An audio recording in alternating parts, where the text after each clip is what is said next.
What is up, guys? Today I'm going to bring you yet another replay analysis, and if you'd like your replay analyzed, please feel free to send it to the email address on the screen right now. Now, I feel like I have to do this every video just to show my credibility, because I guess why should you send me a replay, right? So I have solo queued to GC in every rank but solo standard, and yeah, so that gives me some credibility to do these. So yeah, if you'd like your replay analyzed, send it to the email address on the screen right now, and yeah, let's get into your replay analysis. Alright, thank you for sending in the replay, and yeah, let's see how it goes. Alright, okay, first person that actually flipped on a kickoff and has got 25 boosts after the kickoff. That's really good. Okay, I think I would have done something slightly different, but it's not bad. It's not bad at all, but I'll just show you what I might have done. Alright, so the only thing I would have done differently here is maybe like tracked the ball a bit better, gone a bit slower, and not flipped past the ball. So I could have got boost and the ball in that situation. If I went slower, sort of tried to predict what he was trying to do, I could have got boosted in the ball, or I could have just gone outright and challenged the ball and stopped him from getting an attack. Granted, your teammate has boost in that situation and is actually able to set up a good attack. So I know the opponent may not have had the most boost, but I'm just thinking about how you can minimize the risk. Okay, that's a really bad 50-50. And yeah, we'll look at that again for sure. Alright, so firstly, I don't think this flip is necessary. I think you can actually beat him if you just keep supersonic speed. And if you angle your car correctly, and you could have just hit around him, I think you could have. But still, that flip, even after you do that flip, you're fine. All you have to do is shadow him. Make sure you're blocking the ball. Make sure you're between the ball and the goal in that position, because he's got it on the floor. He can't really do much with the ball because he's coming onto it as well. So you can't really do much except hit it in a straight line. So all you need to do is block it, and when you get the chance, challenge. Or you could like shepherd him to the corner, wait for your teammate to come back. Stuff like that you could have done. But yeah, I think you could have beat him outright to the ball if you don't flip there as well. So that's something to think about. But yeah, also, yeah, definitely look up what shadowing is if you don't know. I think you should know. I've seen you being in these little shadowing positions. And yeah. So you took a bad touch there, which meant you couldn't really get a chance. And here, I think you're cutting your teammate's rotation, honestly. So let's go back to this. Yeah, so because it's not a replay and it's a video file, I think your teammate will be around there. So you've literally come in front of your teammate. Your teammate won't know what to do right now. He won't know if to push, to do what. And yeah, so it puts you in a really awkward spot. And your spacing will be completely off just because you turned up for that one, right? Rotations in 2v2. Firstly, you need an idea of where your teammate is. After you have this general idea, you should be able to tell whether or not their hit will be more beneficial to the next play. I feel like in this instance, your teammate was behind you and wanting to come onto the ball. You cutting across stops him from doing so, and you went from him potentially being able to cross the ball to you, to no one being in the center for the cross you are trying to make. So give your teammate some time to come onto the ball. Say he is badly positioned and doesn't go. Have a look with your camera to see where they are. Judge whether or not you can go for the ball, otherwise you are wasting a potential chance. This was the only long-worded script I could find on this software. Hope this explanation helps. May the force be with you.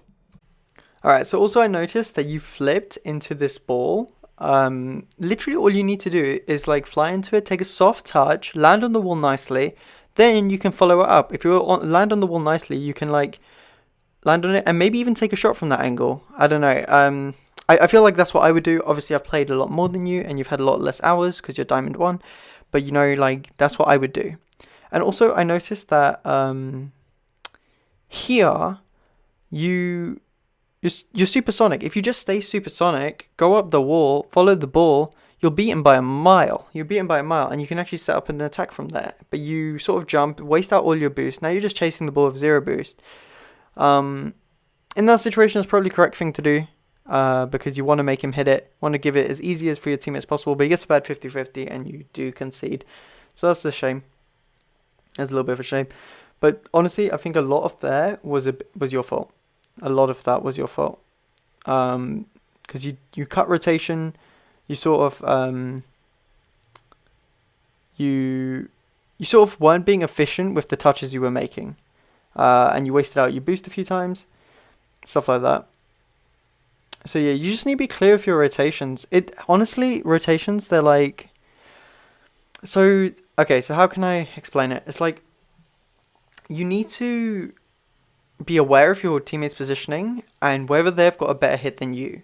If the answer is yes, if you feel like they can have a better hit than you, let them have it. Alright, here you could fake, or You could have faked and hit it to the left, and you possibly would have scored there, actually. But yeah. The thing in that situation with the 50-50 is you have to think, if I can't get around him, how can I not make the ball go behind me? You know, taking 50-50 there is going to make the ball go behind you there. So that's like obviously the wrong decision, right? So you don't want to do that.